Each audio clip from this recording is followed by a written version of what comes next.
Hey everyone, welcome back to John's Watch. Today I'm going to be talking about a game called Life is Strange Double Exposure. This game was released on October 29th, 2024. Its regular price is $66.99 Canadian, or your regional equivalent, and it's developed by Deck 9 Games and published by Square Enix. And I just want to say thank you very much to Square Enix for sending me a review code for this game. This is the latest entry in the Life is Strange series of games. Life is Strange is kind of like a TV show in video game format. They're very similar to Telltale games, very story-driven, and you don't interact a ton with the game, apart from making decisions, maybe moving your character around a little bit to examine things, but mostly you're making decisions, and a lot of decisions are meant to be very impactful on the game.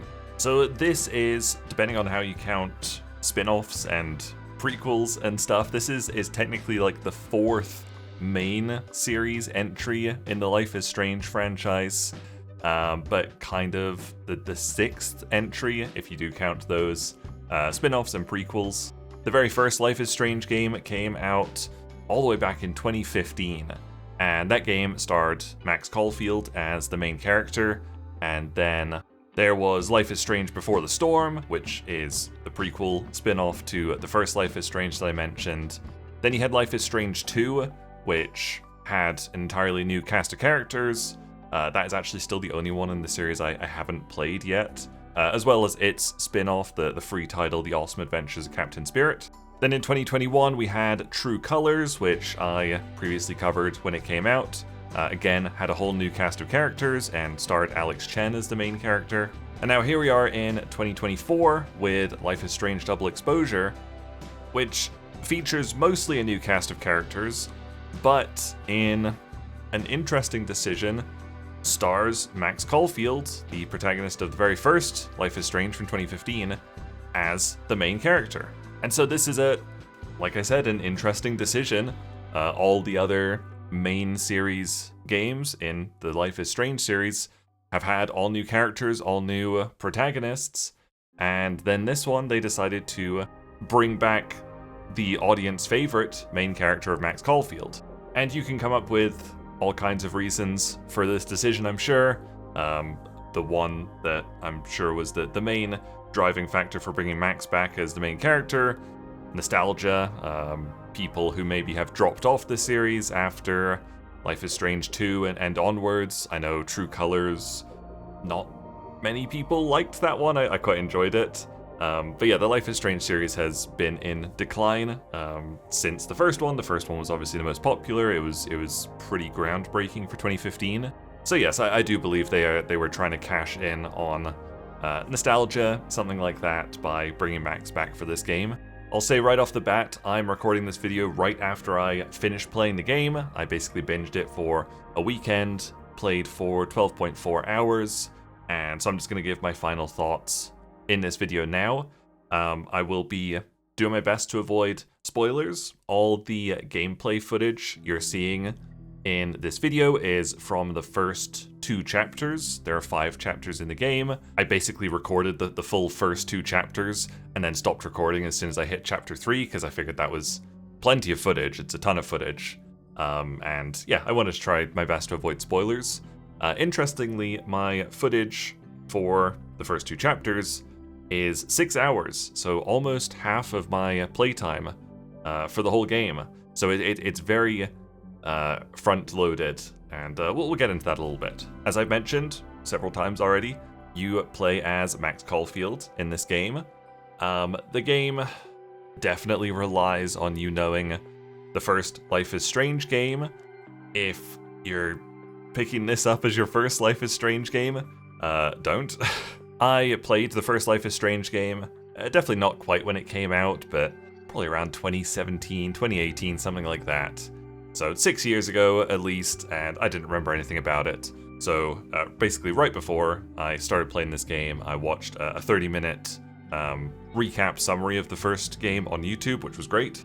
But if you were expecting this to be a standalone title, like all the other titles have been, it's not. It really does rely on you being pretty knowledgeable about the first game. There's kind of like references here and there, and obviously Max herself is a reference to that first game because she's from it. But you can kind of like get through until the end of the game, and then it like really heavily throws back to the first game. So yeah, you need to know the first game in order to play this one. This game is set many years after the first Life is Strange. After the events of that first game, Max basically left town, went on the road, traveled all across the country, taking photographs, and during that time she became very well renowned for being an excellent photographer. And basically she was invited by this university called Caledon University in Vermont to come be an artist in residence and showcase her photography and give lectures on photography in this fine arts university. And so that's where we join Max at the start of the game. She's made a couple of friends. She starts the game by breaking into this abandoned bowling alley with her friend Safi, just to take photos because that's what she does. And you spend all your time at this really wonderful university. Caledon University is, it takes me back to my own university days, which I do remember very fondly. As I said, this university is a fine arts university, so it's very focused on poetry, photography, acting, literature in general. And as someone who studied English in university and has a Bachelor of Arts in English, it took me back to my slightly more naive days where I thought, oh, maybe I can make a living in the arts, with writing or editing and things like that. So yeah, I think the university spoke to me a little more than it might for other people. But yeah, I really liked exploring this university and meeting all of Max's colleagues in professors and TAs, and also some of her students. The first episode of the game, like I said, there are 5 of them. It took me about 3 hours to get through, and basically the very end of that first episode is spoiled instantly in the very first sentence of the Steam page description. So I feel like I'm okay to talk about it in this video because it's literally explained or described right out in the open on the Steam store page. But at the end of the episode, Max finds her friend Safi that I mentioned before dead in the snow after taking what she understood to be a very important phone call. And Max is so upset that she gets in touch with her powers from the first game. In the first game, she could rewind time, and at the end of it, she kind of swore off it because it didn't really solve things in the end. And so now in this game, she hasn't used her powers for years and years, doesn't know if she can do it, and so she tries to do something, anything to help her friend Safi, and instead of rewinding time, she ends up visiting a parallel dimension. The exact same world with the exact same people, but in this dimension, or in this, parallel universe, dimension, whatever, Safi is still alive. And so a lot of the gameplay involves you as Max being able to shift between these 2 dimensions. They're called the living dimension because it's the dimension where Safi is still alive, and the dead dimension where Safi is dead. And the game does a really good job, if slightly over the top, at distinguishing between the 2. It's very clear which dimension you're in. This game is set around Christmas, which I played it in December, so it was really nice to play in December. And when you're in the living dimension, there's Christmas lights everywhere. Everywhere is bright and lots of orange and yellow colors to make it look bright and cheerful. And then you swap over to the dead dimension, and it's just dreary. There's no decorations anywhere. It's all blue and cold lighting. A little bit over the top because I don't think that lighting and stuff would change that much, but it looks great, and it's really clear which dimension you're in. I do really like how slow paced the game took at introducing Max's powers. Like I said, the whole first chapter goes by without Max knowing about her powers or being able to do anything like this. And then even after she's found Safi dead and switched dimensions, she still takes quite a while to kind of get a hold of these powers. And towards the end of the game, you're kind of switching back and forth between these dimensions almost constantly. But at the start of the game, it takes a while before you get to do it, and it's just nice that it kind of built up to it. I like that. The game looks absolutely gorgeous. It's a very different art style to the first Life is Strange. That was a very stylized, kind of brushstroke painted art style. But this looks very similar to how True Colors looked, a lot more realistic, and yeah, just gorgeous graphics. It sounds wonderful as well. The voice acting is so good, especially for Max Caulfield. They got the same voice actor to reprise her role. Hannah Tell is the voice actress who voiced Max in the very first Life is Strange, and now 9 years later, or probably not 9 years later when they recorded her voice lines, but she's back in Double Exposure, and yeah, she's just instantly recognizable as Max, so it's great that she was back. Hannah does such a great job at conveying emotion in a ton of Max's lines. There was one line that stuck out with me as she managed to convey so much emotion in just this one word. Just listen to this clip here. Taking a picture of your friend Amanda. Friend? That one really stuck with me. I thought her delivery on that line was phenomenal. And yeah, she does an amazing job all the way through. All the voice acting's great, but Hannah Tell is the most impressive for sure. However, despite the voice acting being excellent, there are a ton of audio issues with this game, and I am amazed because this game came out at the end of October 2024. I'm playing it mid-December, shortly before Christmas, which is a great time to be playing it. But it's been out for a while. It's been out for a month and a half at the time of recording.